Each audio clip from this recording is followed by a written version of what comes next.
C'est l'heure du journal de l'Afrique. Soyez les bienvenus sur France 24. À la une ce soir, l'OMS qui se dit profondément préoccupée par l'ampleur et la rapidité de l'épidémie d'Ebola en République démocratique du Congo. De leur côté, les autorités congolaises se disent rassurantes. Le dernier bilan délivré ce mardi fait état de 136 décès probablement dus à Ebola et 543 malades probables. Nous serons à Kinshasa dans ce journal. La mobilisation des avocats en Tunisie. Ils ont lancé ce mardi devant le tribunal de Tunis une série de grèves régionales. Ils dénoncent une absence de communication avec leur tutelle depuis plusieurs années. Nous serons à Tunis dans cette édition.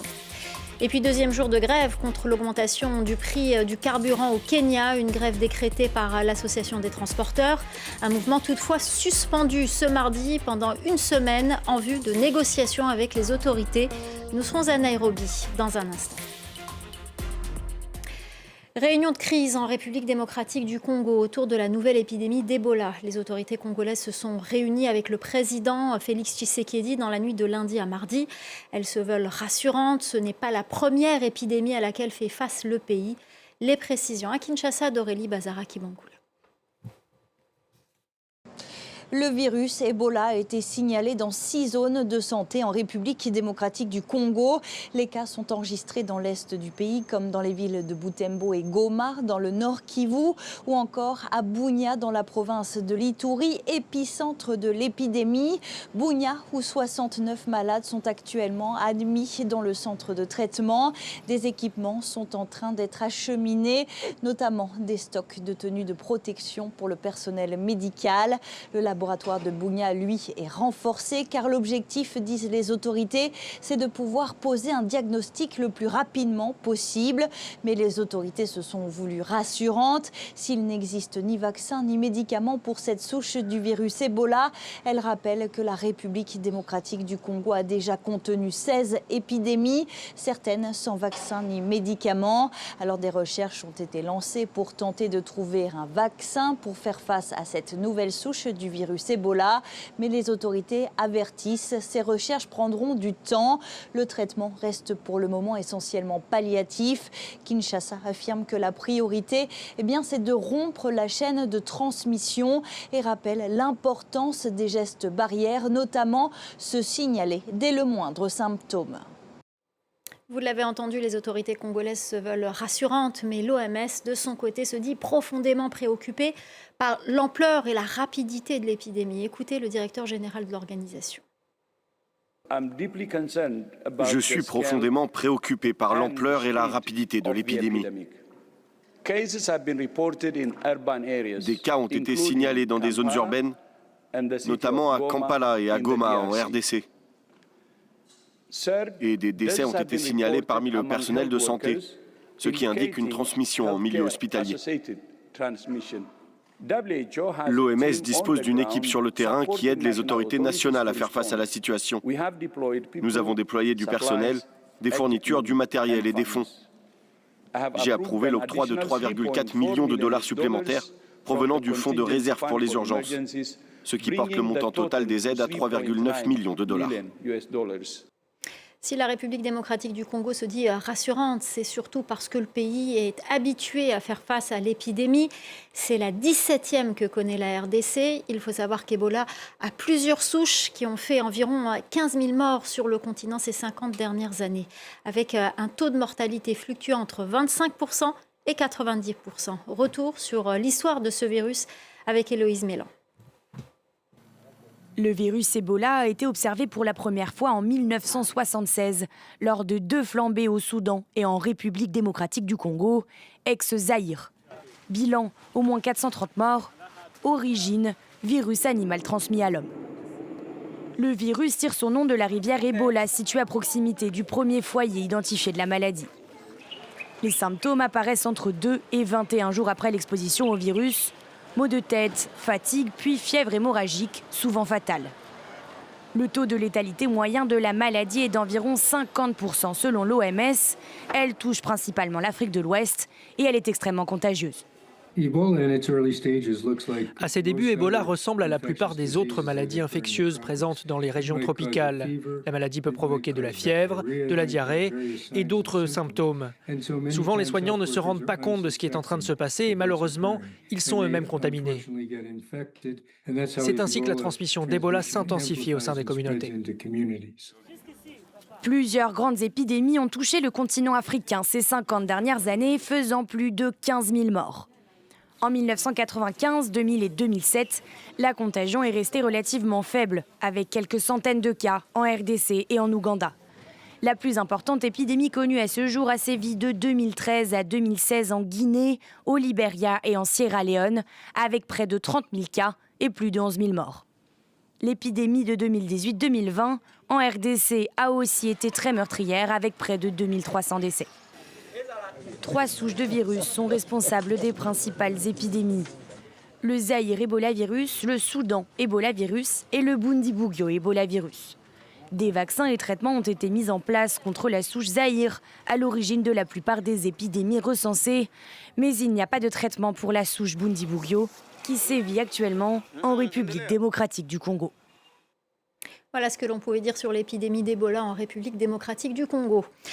Le ton monte chez les avocats en Tunisie. Ils ont lancé ce mardi une série de grèves régionales. Il faut dire que l'arrestation et l'emprisonnement de l'ancien bâtonnier et ex-président de l'instance de lutte anticorruption Chaouri Tabib en avril dernier a été la goutte d'eau pour la profession. Nos correspondants Lilia Blaise et Hamdi Tlili étaient sur place. Même si le ministère de la Justice a annoncé dans un communiqué que le travail dans les tribunaux se poursuivait comme d'habitude, c'est plus d'une centaine d'avocats qui se sont réunis aujourd'hui devant le tribunal de première instance de Tunis pour protester surtout contre la dégradation de leurs conditions de travail et le manque de moyens. Nous sommes face à une répression qui va tous azimuts, concernant les avocats, concernant les journalistes, concernant tous les opposants du droit et les défenseurs des droits humains. Il est temps de rappeler que cette profession est là et à l'avant-garde et elle va essayer d'arrêter cette dérive. Notre quotidien, il est plus que difficile.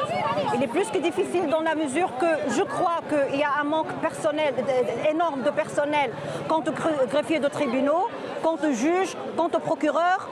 Donc là, le ministère, il ne nous laisse pas les outils pour travailler. Il ne nous donne pas le terrain favorable pour travailler. Et moi, je comprends aussi bien les avocats que les juges. D'ailleurs, je les plains, les pauvres. L'Ordre national des avocats a envoyé plusieurs demandes au ministère de la Justice et malheureusement, nous n'avons reçu aucune réponse de leur part. C'est carrément un refus de dialogue à la fois avec les avocats et avec l'Ordre. Donc c'est pour cela que nous avons entamé ce rassemblement et ces mouvements de grève, avec un ruban rouge autour du bras en signe de contestation. Le mouvement de grève doit se poursuivre dans d'autres tribunaux du pays au cours de la semaine, jusqu'à la grève générale qui est prévue pour le 18 juin prochain. On vous parle ce soir de cette série d'attaques xénophobes en Afrique du Sud. Elle vise les étrangers. Ce mardi à Durban, des immigrés originaires pour la plupart de la République démocratique du Congo et en situation régulière ont sollicité une aide d'urgence de la police alors qu'ils s'étaient réunis devant la station centrale de la ville. Ils ont été ciblés par les forces de l'ordre à coups de balles en caoutchouc et de grenades lacrymogènes. Écoutez ces témoignages au micro de Asma Botmi Clark à Durban. Un moment à autre, vous êtes en train de travailler, il y a les gens qui viennent avec des couteaux, des martons et des fouets.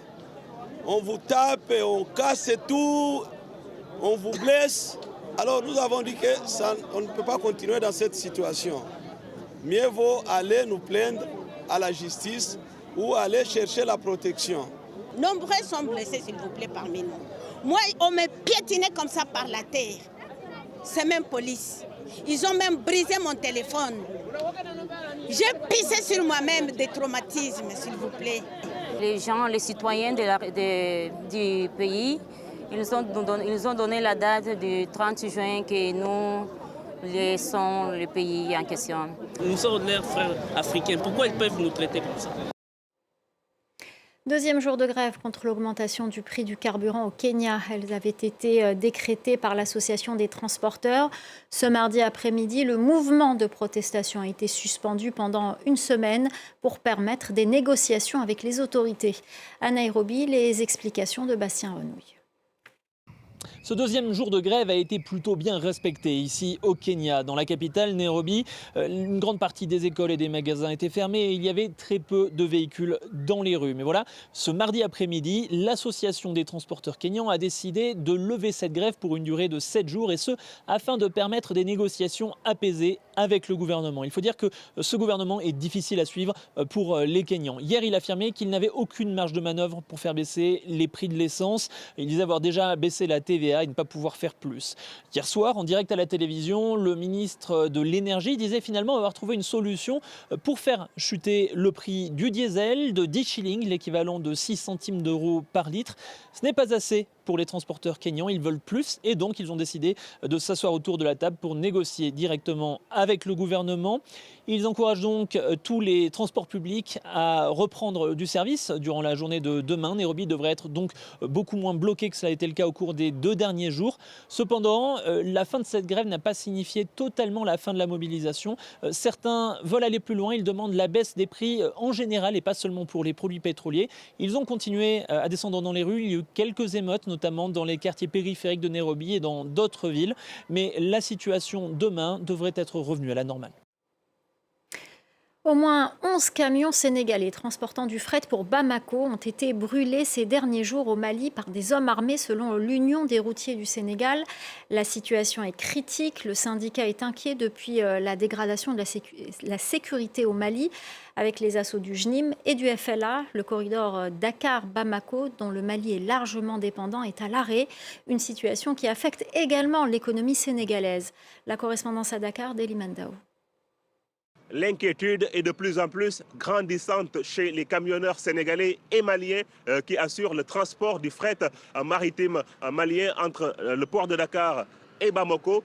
Dès la traversée de la frontière, les problèmes démarrent selon les témoignages à partir de la localité de Diboli avec des attaques qui se sont répétées ces dernières semaines. Au moins 11 camions sénégalais ont été incendiés et ce depuis la recrudescence des violences entre le FLA, le JNIM et l'armée malienne. Les syndicalistes qui défendent ces camionneurs appellent à la plus grande vigilance.